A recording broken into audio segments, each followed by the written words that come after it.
बिस्मिल्लाहिर्रहमानिर्रहीम। अस्सलाम वालेकुम स्टूडेंट्स। आज हम आउटपुट डिवाइसेस का टॉपिक स्टार्ट करने जा रहे हैं और आउटपुट डिवाइसेस में हम प्रिंटर्स को देखेंगे। ऑलरेडी मॉनिटर्स हम पढ़ चुके हैं जो कि डिस्प्ले डिवाइसेस थी, और अब हम प्रिंटर्स को देखेंगे क्योंकि आउटपुट आपके पास हार्ड फॉर्म में भी एग्जिस्ट करती है, लाइक पेजेस की फॉर्म में। तो इट मीन्स कि हम कंप्यूटर से कुछ कमांड्स प्रिंटर को देते हैं और उसके थ्रू जो प्रिंटर है वो आपको कुछ डॉक्यूमेंट हार्ड फॉर्म में आपको रिप्रेजेंट करता है। इसका मतलब है computer is outputting something to you, so printer is an output device. इसको मिक्स नहीं करना स्कैनर के साथ। बाज़ों का स्टूडेंट्स प्रिंटर को इनपुट डिवाइस कह देते हैं और स्कैनर को आउटपुट डिवाइस, तो ये आपको डिफ्रेंशिएट करना है कि printer is an output device. Printer की एक फॉर्मल डेफिनेशन है, that is printer is a device that prints characters, symbols and graphics on paper. It means it can print characters like alphabets, numerics. It can print symbols like hashtag, dollar signs, and it can also print some graphics or images on the paper. And the printed output is called hard copy. There are some features of printer like it must be user friendly, it must be reliable, its resolution must be good, इसकी printing speed भी अच्छी होनी चाहिए। ये ना हो कि बहुत स्लो हो आपका जो प्रिंटर है, इसकी प्रिंटिंग स्पीड अच्छी होनी चाहिए। स्पीड के पॉइंट ऑफ व्यू से इसकी कॉस्ट पे भी इफेक्ट आता है। जिसकी स्पीड अच्छी होती है वो प्रिंटर थोड़े कॉस्टली होते हैं। उसके अलावा ड्यूटी साइकिल ये है कि आपका प्रिंटर एक महीने में कितने पेजेस प्रिंट कर सकता है। ठीक है, ज़्यादातर इस तरह से काउंट किया जाता है। It is measured in per month or you can say per day. For example, if a printer can print 3000 pages per month, तो पर डे कितनी होंगे, तकरीबन 100 पेजेस रफली वो कर सकता है print. So this is the duty cycle, the capacity of a printer to print in a month. And then the operating cost भी हम उसका भी पॉइंट ऑफ व्यू हमारे ज़हन में होता है। जाहिर सी बात है, जो इंक प्रिंटर्स आप यूज़ करते हैं तो उनकी इंक कैट्रिजेस को रीफिल करवाना पड़ता है बार बार। जितना प्रिंट आउट लेंगे उसके बाद जाहिर सी बात है कॉस्ट होगी, उसकी भी कॉस्ट होगी। और अगर हम लेज़र प्रिंटर की बात करें तो उसकी कैट्रिजेस को भी, टोनर जो होते हैं उसके वो रिफिल करवाना पड़ता है, उसकी भी कॉस्ट होती है। तो ये कॉस्ट हम इसके पॉइंट ऑफ व्यू को अपने जहन में रखते हुए प्रिंटर बाय करते हैं। And there must be a duplex capability of a printer, that printer must have ability to print on the both sides of the paper. हर प्रिंटर ये एबिलिटी नहीं रखता कि फ़ौरन से दूसरी साइड पे उसके प्रिंट किया जाए। देखिए, अगर पेज की दोनों साइडों पे प्रिंट किया जाएगा तो कॉस्ट इफेक्टिव होगा, लेकिन कुछ प्रिंटर्स ऐसे होते हैं जैसे कि इंकजेट प्रिंटर है, तो उसमें पहले फर्स्ट साइड को थोड़ा सा ड्राई करना पड़ता है, उसके बाद उसको दूसरी साइड पे प्रिंट आउट उसका लेना होता है। तो ये भी देखना होता है कि किसी भी प्रिंटर के जो है वो डुप्लेक्स कैपेबिलिटी उसकी कैसी है, अच्छी है या नहीं है। तो ये तकरीबन 7 फीचर्स हमने देख लिए जो कि एक प्रिंटर में होने चाहिए। हम जब कोई प्रिंटर बाय करते हैं तो हमें इन फीचर्स को अपने जहन में रखते हुए उसको बाय करना चाहिए। हर प्रिंटर के साथ उसकी एक मेमोरी भी अटैच होती है। इट मीन्स कि कमांड जो कंप्यूटर आपको प्रिंटर को सेंड कर रहा है, वो कमांड्स जो हैं वो स्टोर होती हैं प्रिंटर में। तो इस तरह से प्रिंटर की मेमोरी भी जाहिर सी बात है, अगर ज़्यादा होगी तो ज़्यादा कमांड्स उसमें स्टोर हो सकेंगी, और अगर कम है तो उसमें मेमोरी उसकी लो होगी। So memory is also a feature of printer and network enabled. It means कि printer को directly किसी network के साथ भी connect किया जा सकता है। It means for example there is a network of 10 persons, then they can send command on network and they can use printer as well. So personally her person को 10 persons को individually printer provide करने के बजाय एक network बना दिया जाता है और उनको एक printer assign कर दिया जाता है। और फिर इस तरह से कुछ प्रिंटर्स ऐसे होते हैं जो कि नेटवर्क इनेबल्ड होते हैं। इट मीन्स कि वो नेटवर्क पे यूज़ किए जा सकते हैं, जो कि बड़ा फ़ायदेमंद है। ये भी इसका एक फ़ीचर है। तो ये 8 से 9 तकरीबन इसके फीचर्स हैं जिनको आपने रीड आउट कर लेना है। There are 2 main categories of printers like impact printers and non impact printers. और ये कैटेगरीज किस बेस पे बनी है? ये कैटेगरीज बनी है इनके वर्किंग की बेस पे, how they work, how they use the technique. In impact printers, impact means strike. Impact printers में आपके पास एक स्ट्राइकिंग मैकेनिज्म यूज होता है। स्ट्राइकिंग मैकेनिज्म में क्या होता है कि एक पेज है, उसके ऊपर जो पेज जिसके ऊपर प्रिंट होने जा रहा है उसके ऊपर इंक्ड रिबन यूज़ करते हैं। ठीक है, इन प्रिंटर्स में कौन से रिबन्स यूज होते हैं? इंक रिबन, जो कि इंक से भरे हुए होते हैं, समझ लें इस तरह से होते हैं, रिबन्स होते हैं, और उनके ऊपर किसी भी मैकेनिज्म के थ्रू स्ट्राइक किया जाता है, उस रिबन के ऊपर स्ट्राइक किया जाता है और पैटर्न्स बनाए जाते हैं, और फिर वो उन इंक रिबन से वो पैटर्न जो है वो पेपर पे बन जाते हैं। ठीक है, वो इंक जो है वो अपने निशान छोड़ जाती है पेपर्स के ऊपर। जैसा कि बहुत पहले आपने देखा होगा, जैसे टाइप राइटर्स होते थे, उनको जब क्लिक करते हैं या फिर उनको जब टाइप करते हैं तो बड़ी नॉइस जनरेट होती है। ठीक है, और बहुत स्लो भी है वो, क्योंकि उसने एक एक जो भी आप की प्रेस करते हैं उसके अगेंस्ट वो स्ट्राइक करता है इंक रिबन पे, और उसके बाद पेपर पे प्रिंट होता है। ठीक है, तो इम्पैक्ट प्रिंटर्स में आपके पास स्ट्राइकिंग मैकेनिज्म्स यूज होते हैं और ये बड़े नॉइज जनरेटिंग होते हैं, सस्ते तो होते हैं, चीप होते हैं, लेकिन इनकी क्वालिटी अच्छी नहीं होती। ठीक है, और आजकल बहुत कम यूज में होते हैं ये, इनवॉइसेस बनाने के लिए, बैंक स्टेटमेंट्स बनाने के लिए, यूटिलिटी बिल्स बनाने के लिए, जिसमें हमें क्वालिटी इतनी ज़्यादा रिक्वायर्ड नहीं होती, वहाँ पे हम इन प्रिंटर्स को यूज़ करते हैं। अब इम्पैक्ट प्रिंटर में एक टाइप हमारे पास आ जाती है dot matrix printer. Dot matrix printer, dot इसमें इसलिए इन्वॉल्व किया गया कि ये ऐसे पैटर्न बनाता है जो डॉट्स की बेस पे होते हैं। इसमें अगर करेक्टर ए, फॉर एग्जांपल आपके सामने ये एग्जांपल है, अगर आपने ए बनाना है तो उसके लिए भी छोटे छोटे डॉट्स की फॉर्म में ये ए बनाएगा। ठीक है, और आप जैसे ही उसको मैग्नीफाई करते जाएंगे आपको वो डॉट्स बड़े अच्छे अपेयर हो जाएंगे। अब ये है स्ट्राइकिंग मैकेनिज्म। इसमें क्या होगा कि एक पेज जिसको आप यूज कर रहे हैं उसके ऊपर तो प्रिंट आउट लेना ही लेना है, लेकिन उसके अलावा एक इंक्ड रिबन भी होता है इस प्रिंटर में, और उसके ऊपर एक हेड स्ट्राइक कर रहा होता है। एक हेड होता है जिसमें पिन्स होती हैं, बाज में हमारे पास पिन्स होती हैं 9 होती हैं, किसमें 18 पिन्स होती हैं, किसमें 24 पिन्स होती हैं। तो पिन्स जितनी ज्यादा होंगी उतना अच्छा और शार्प इमेज आपका प्रिंट होगा।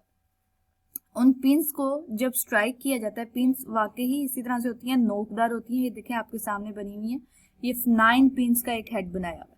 ठीक है, 5 and 4 9 पिन्स, और ये जब स्ट्राइक करता है इंक रिबन पे, जहां जहां स्ट्राइक करेगा वहां से इंक जो है वो पेपर पे लग जाती है। ये देख सकते हैं कि जो स्ट्राइक करेगा सिर्फ वही इंक जो है पेपर पे वहां पे प्रिंट होगी, और इस तरह से कोई ना कोई पैटर्न आपके सामने बन जाता है।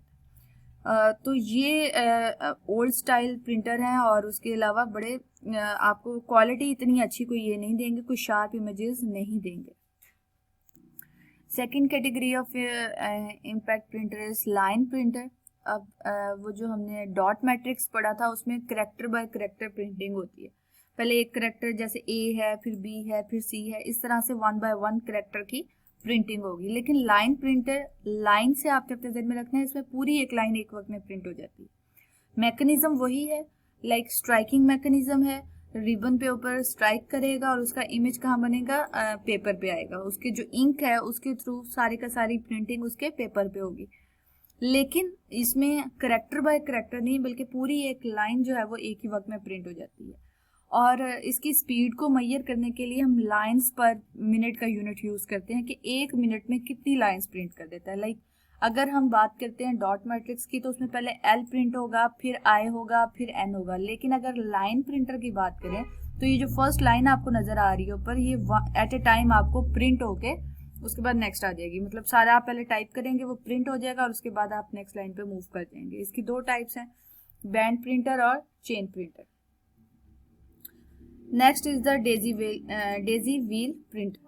डेजी व्हील प्रिंटर को अगर हम डिस्कस करें तो इसमें ये 3rd type of impact printers है, और इसमें भी स्ट्राइकिंग मैकेनिज्म यूज होगा, इसमें भी इंक रिबन यूज होगी। इसमें जो स्ट्राइकिंग है वो अब हेड से नहीं होगी बल्कि हैमर के थ्रू होगी। ठीक है, और ये आपको सामने एक पैटर्न नजर आ रहा है, और इसमें आप देख सकते हैं एक फ्लावर बना हुआ है, जैसे फ्लावर होता है ना उसी तरह से डेजी एक फ्लावर होता है। ये उसी से उसको इमेजिन किया गया कि एक फ्लावर है, और उसके हर पेटल पे आप देख सकते हैं कि डिफरेंट अल्फाबेट्स टाइप किए गए हैं। ये आप देख सकते हैं EFGHIJKL।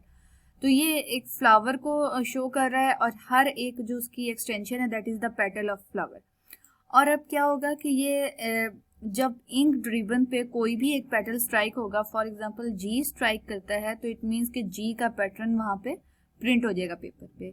एच स्ट्राइक करे, आई स्ट्राइक करे, जो भी होगा, इसका मतलब है हैमर जिस पेटल पे स्ट्राइक करेगा वो प्रिंट हो जाएगा पेपर के ऊपर। इसकी एक मजीद क्लियर जो है डायग्राम वो मैं आपको शो करवाती हूँ यहाँ पे। ये आपके सामने बड़ी अच्छी एक क्लियर इसकी डायग्राम है, इसमें आप देख सकते हैं दिस इज द पेपर जिस पे एक्चुअली प्रिंटिंग होने जा रही है। और ये आपको सामने जो ग्रे कलर का एक नजर आ रहा है ये रिबन है, ठीक है। ये एक रिबन होता है जो कि इंक से फिल्ड होता है, इंक फिल्ड रिबन बोलते हैं हम इसको। और उसके अलावा ये वही पेटल्स हैं जो अभी मैंने आपको शो कराए थे। अब यहाँ पे फ्रंट पे आपको इसके कोई भी अल्फाबेट लिखे हुए नजर नहीं आ रहे क्योंकि ये इसके ऑपोजिट साइड पे होते हैं, जो भी पैटर्न है वो इसके ऑपोजिट साइड पे होता है। और उसके बाद ये हैमर है, हैमर अब जिस पेटल पे स्ट्राइक करेगा वो पैटर्न उसका इंक रिबन पे जैसे ही प्रेस होगा वहां से इंक जो है वो रिलीज होगी और जाके पेज पे अपना इमेज बना देगी।